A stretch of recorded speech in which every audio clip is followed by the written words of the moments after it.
Hi, this is Jeff from the Ozark Mountains. That's in Missouri in the USA. Today we have a TRS-80 Model I sitting on the bench. This has an interesting video problem, which we'll get into in a little bit. The first thing we're going to check is the three basic things: PCR, power clock reset. We'll make sure all our voltages are correct. Then we'll check the clock generation, which on this also involves the video divider chain, which is kind of a complicated type of thing. And then we'll see where that leads us. Without further ado, let's get started.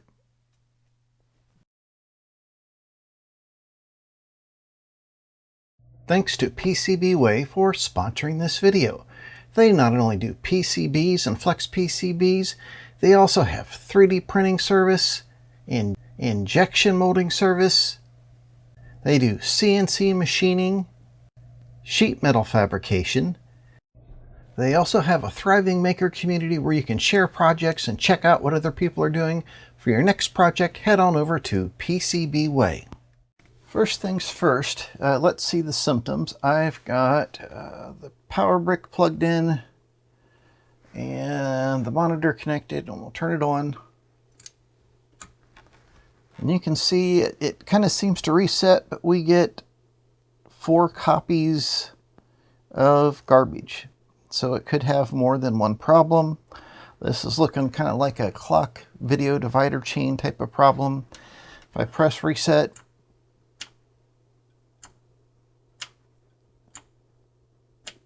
it kind of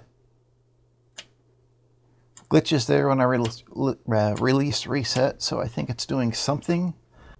I'm not quite sure. We'll have to check that out. First things first, let's check voltages. One thing I'll have to mention is that the TRS-80 Model I service manual is awesome.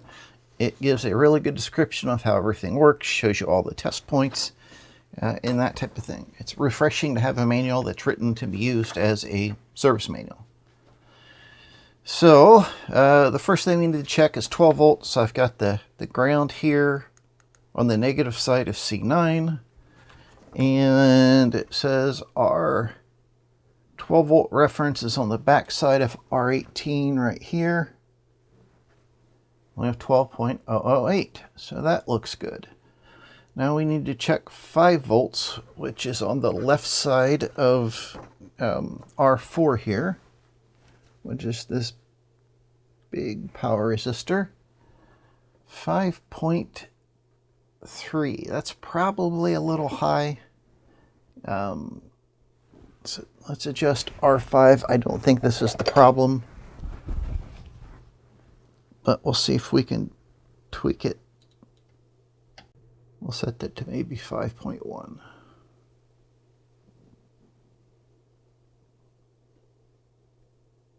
Yep, okay, that's good. And we should have, if we check one of the chips. Oh, wow, that is, oh, hey, you know what? I should read the manual. We should have been on the left side of that resistor, not the right side. So let's crank it back up. Okay, 5 volts. We'll check one of the chips away from the source. 4.99, okay. And just for good measure, I turned the power off and on, and it didn't make any difference, which I expected. And there's also a -5, which will affect the RAM, but nothing else, which is on the anode side of CR2, which is, gosh, I gotta get my old man glasses. Okay, there we go. Old man glasses activate. CR2 anode side. -5, that's close enough. So we've got our power, that's fine. It was fine before. And now we need to check the clocks, which are complicated on this guy. Let me get set up to do that, and then we'll check it.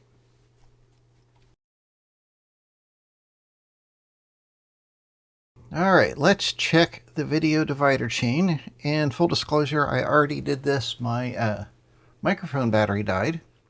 So I went ahead and checked this. I'll show you what I found. And then we will see if we can fix it.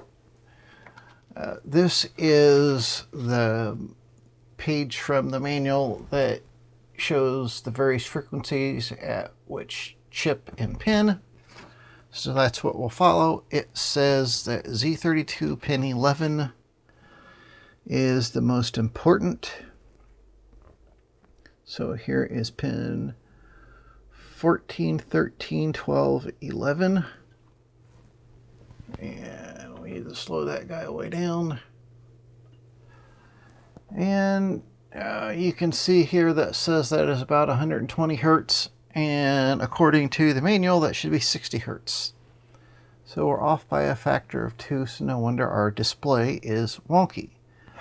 The next one down in that list is Z32 pin 8, which should also be 60 hertz, and it's not. It's 120 hertz.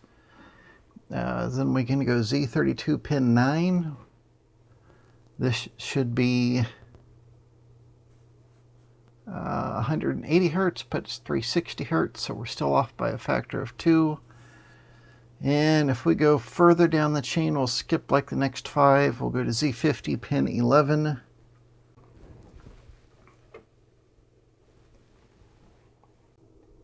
This should be 15 kilohertz, but we've got 31. So again, we're off by a factor of 2. And Z50 pin 8. That's here. 63 kilohertz. We're supposed to have 31, still off by a factor of 2.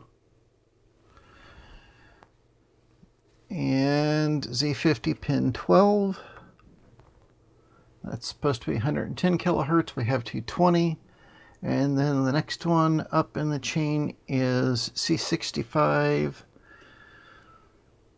pin 8, which is here. That is 221 kilohertz, which is correct. So at Z65, it's fine. When we get to Z50, it is twice what it should be. Now, it doesn't mean it's, in fact, Z50. Here is Z50, the chip in question, where our outputs are twice what they should be. And you'll also notice Z66 down here. This is a 3-input AND gate, and what it does is look at 3 of the outputs here, and when they are all on, it resets this chip, which gives us the right total division. So it could also be this chip is not triggering correctly. If we look in the manual, it says the output here at pin 6 should be a spike. Z66 pin 6. 1, 2, 3, 4, 5, 6. So we do get a spike there. If you look at the inputs, those all look like they should. So to me, it was looking like Z50 was bad. So I did not have one at the time. So this is Z50 right here. Originally it wasn't a socket here. I desoldered the chip. I tested it in the TL866. I'll pop that up on the screen here. And it showed that the chip was bad. The divide by 2 part of the chip was bad. That is the symptom that we're seeing. So I borrowed one. And I have not put it in yet. So we're going to do that together and see if that fixes it. So we'll go ahead and do that now. Let me shut the power off. And I'm going to disconnect the power input to the board just for safety reasons. And we will pop this guy out of here. There we go. I managed to borrow a couple of these, and I did test them in the TL866 as well. And they tested good. So this doesn't mean that there's not something else that's wrong in addition to this. but we shall see. There we go. Okay, let's look at the screen now. So here we go. Let's turn it on. Okay, that's better. We only have one image. Now, it's not perfect. We've got a lot of garbage up there, which could be RAM or ROM. I did notice the ROMs on this are kind of warm. Now, the owner had installed the two pots used to adjust the vertical and horizontal sync R20 and R21.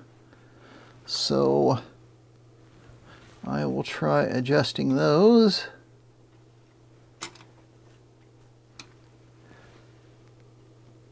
Okay.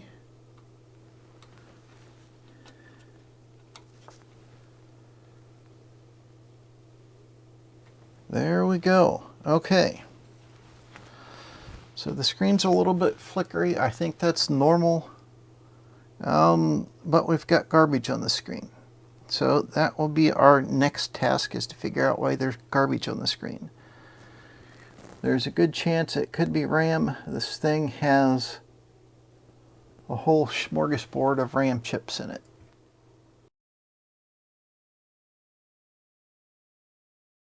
The service manual suggested removing the ROMs and turning it on, and said you should see an @9 on the screen.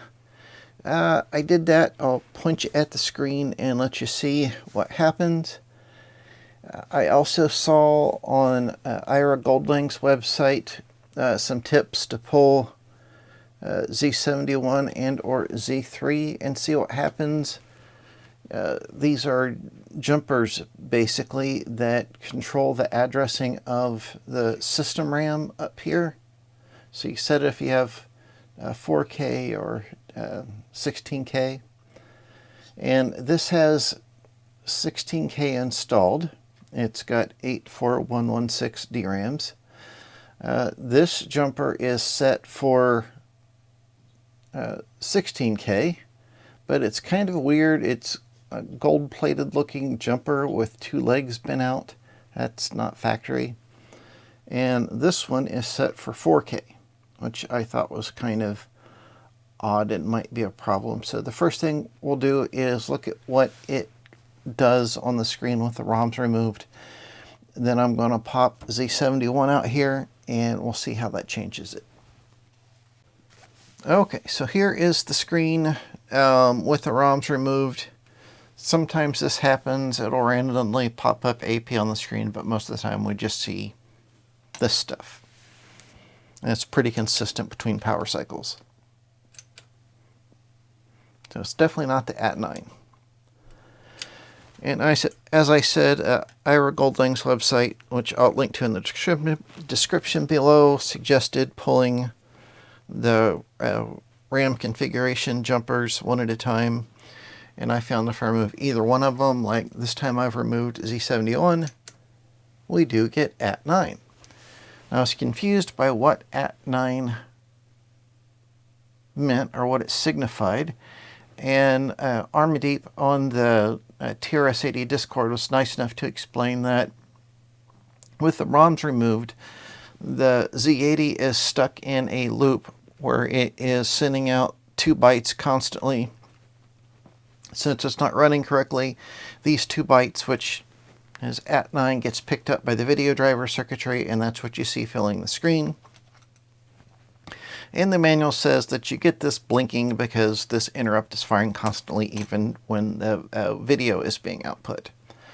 So this shows us that we have some activity from the Z80, which I'd already confirmed it was doing something. I looked at the address and data lines with the scope, looked at the data lines and address lines going to the system RAM and the video RAM and the multiplexers, and there was activity there. I don't know if it's correct, but it was doing something.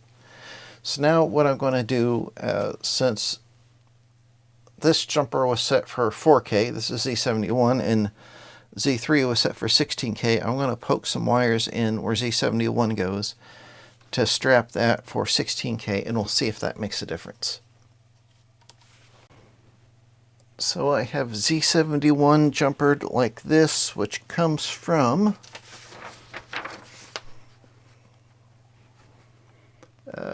the TRS-80 Model I Technical Bulletin I-36. It shows you the jumper configurations for each. There's some information about this in the schematic in the service manual, but it's not abundantly clear, and this kind of just shows you a picture that even somebody like me can understand. Now let's point at the screen, and we'll fire it up again with everything jumpered correctly for 16K. And we still do not get at 9. So this is probably indicating we have some sort of address decoding problem with the system RAM or maybe video RAM. I'm not sure. So we'll have to investigate that a little further.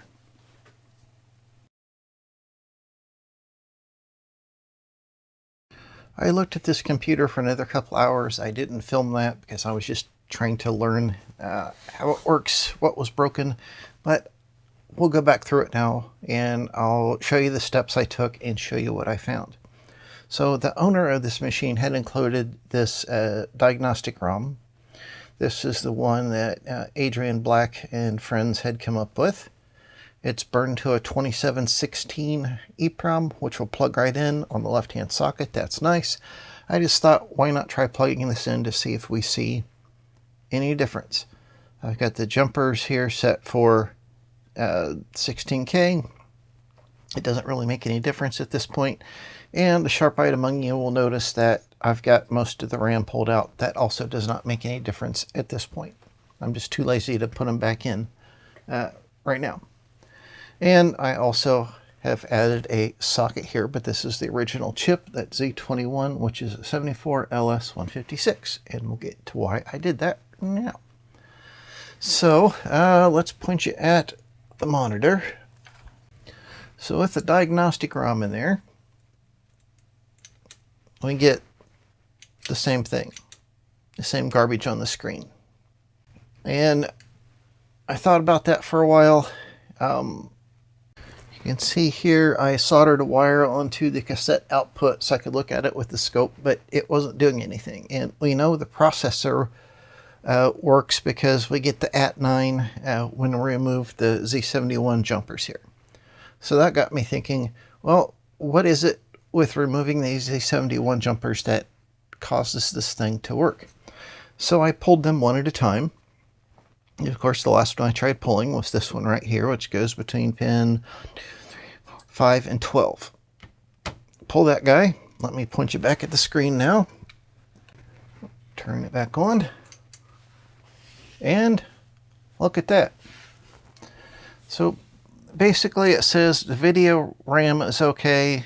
The character set is dumped out okay. We get a good image. But it says every bit of the RAM is bad. And since it saw the high RAM was all bad, it assumed that it's a 4K machine. It seemed awfully strange that it would think all of the RAM chips were bad. So I got to looking at what this particular jumper that I removed, what it went to.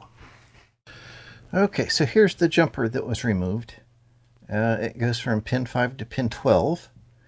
And we look right here, and there's a gated buffer right here. And I measured the input and output of this, and they looked fine. When this is disabled by removing this jumper, this is just pulled high here. So it's possible this was a problem, but it seemed like it was okay testing it in circuit as best I could. And then if we follow line 12 around here, it goes up to another jumper, and then all the way over here to here, which goes through Z3 and into all these outputs, 4, 5, 6, and 7 of Z21.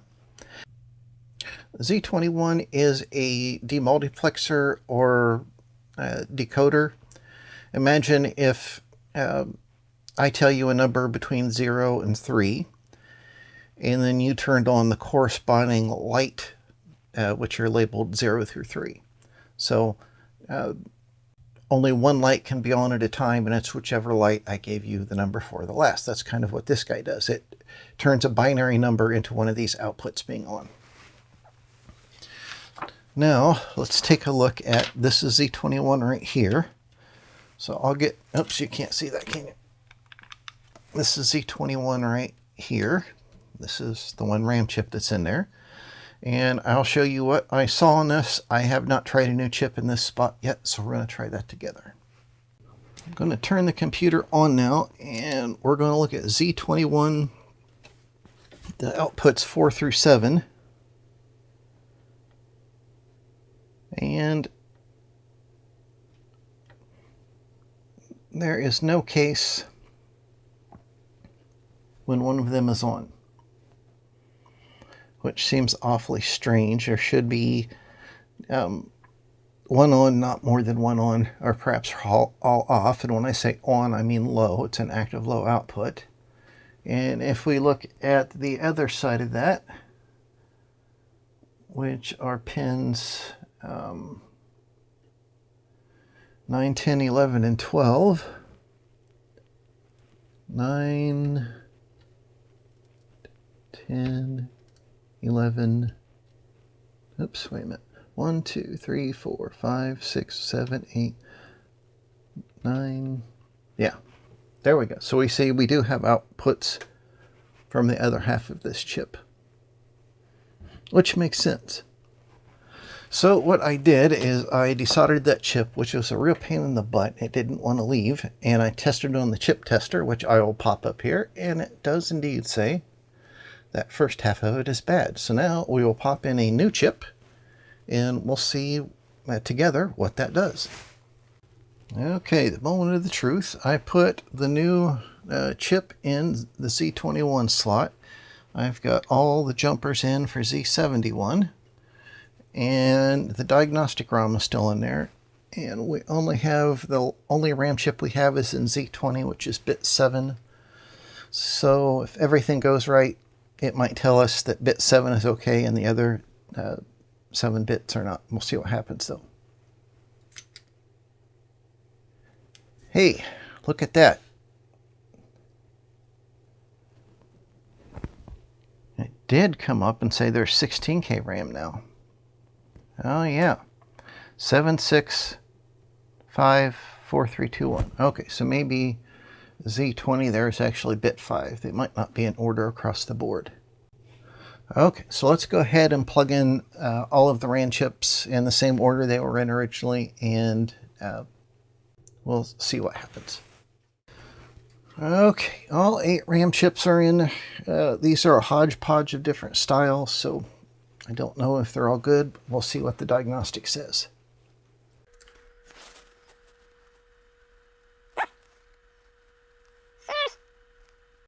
$4,000 to $7,000 okay. Or 4,000 to 7FFF okay. 8,000 to BFF is all bad, and C,000 to FFFF is all bad. I think maybe this is looking at maybe the RAM in the expansion unit, which is not connected. Yeah, this is the 16K that's on board, so this has to be the 32K that would be in an expansion unit.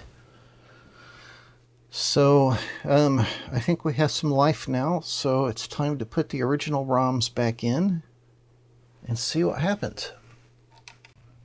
Okay, I popped the 2 original ROMs in. We're still strapped for 16K.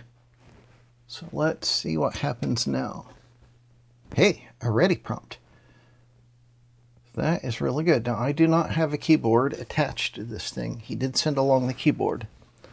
And I don't know if the keyboard works. So I guess that will be the next step, is to at least temporarily connect the keyboard and do some more testing. But we got to a ready prompt. That's a good sign.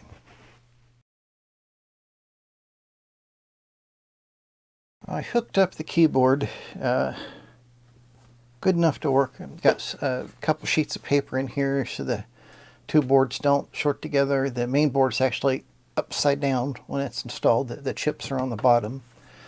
I used a right angle single row header for the keyboard ribbon cable here. I'll show that to you in a minute. And that made it possible to plug in and test without permanently soldering it in case I needed to take it back apart to look at something. It does seem to work though. All the keys work. There's a couple like the number 1 and Q that were a little sticky. I typed on them 5 or 10 times and it was fine. I was able to input everybody's favorite test program. And we can run that. And it says Hey Birt on the screen. Wow.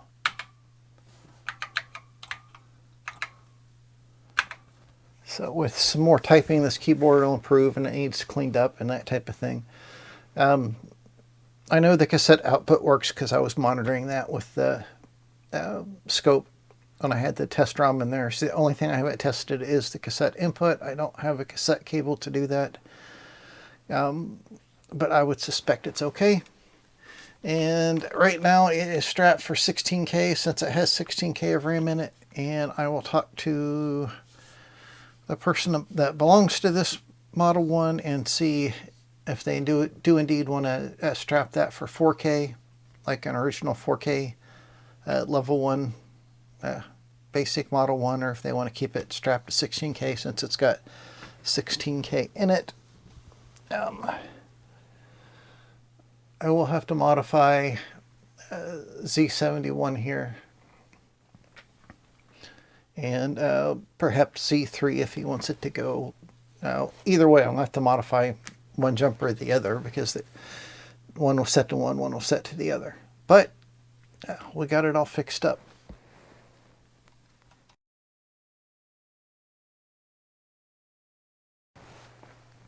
Well, how about that? We got this little Model 1 working.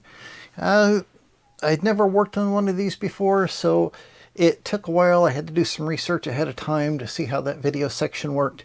And after reading through the manual, that only took about 20 minutes to go through those steps and, you know, check everything and find out where the problem was. The service manual was very helpful there. It's well written. It's much better than a lot of them are.